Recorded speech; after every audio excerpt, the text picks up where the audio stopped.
यस्य रोगो न जरा न मृतो प्राप्तस्य योगाग्निमयम शरीरम। भारत की अत्यंत प्राचीन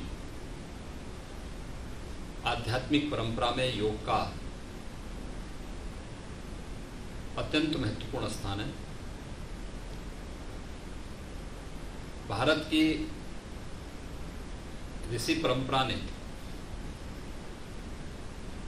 इसीलिए योग के बारे में और उसके महत्व के बारे में ये बातें कहीं कि योगाग्निमय शरीर जिसे प्राप्त हो जाए वहाँ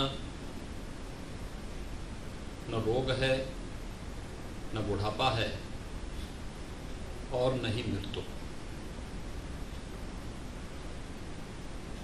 स्वाभाविक रूप से भारत की सनातन परंपरा की इस महत्व को लोगों ने आज समझा है।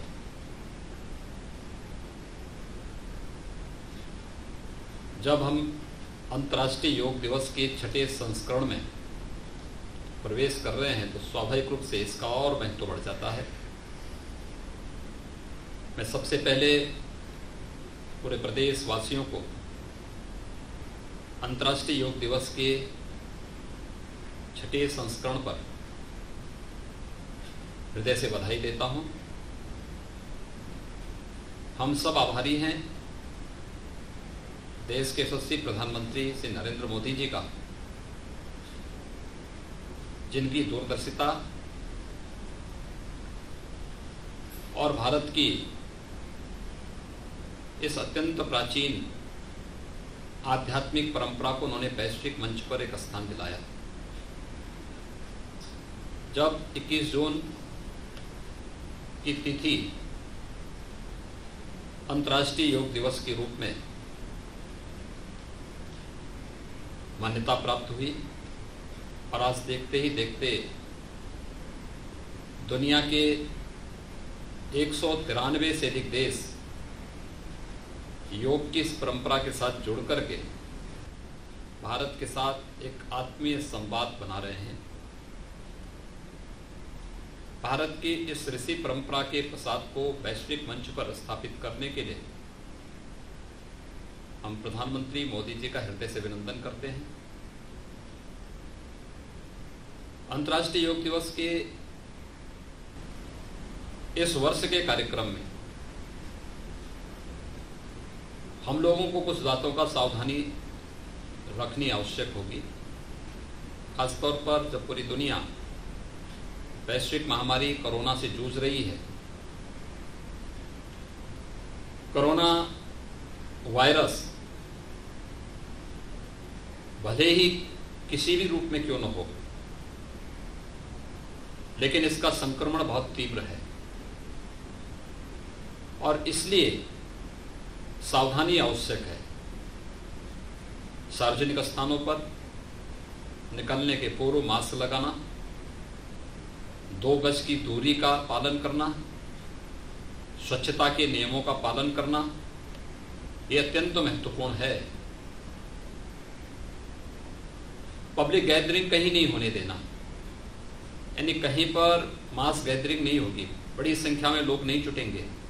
इसलिए स्वाभाविक रूप से अंतर्राष्ट्रीय योग दिवस पर सामूहिक योगाभ्यास नहीं हो पाएगा। इस बार का योग दिवस अपने घर में रह करके आयुष मंत्रालय भारत सरकार के द्वारा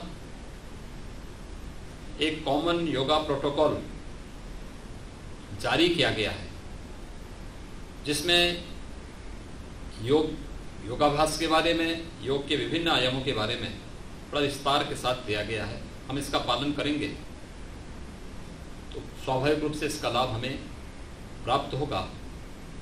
उत्तर प्रदेश के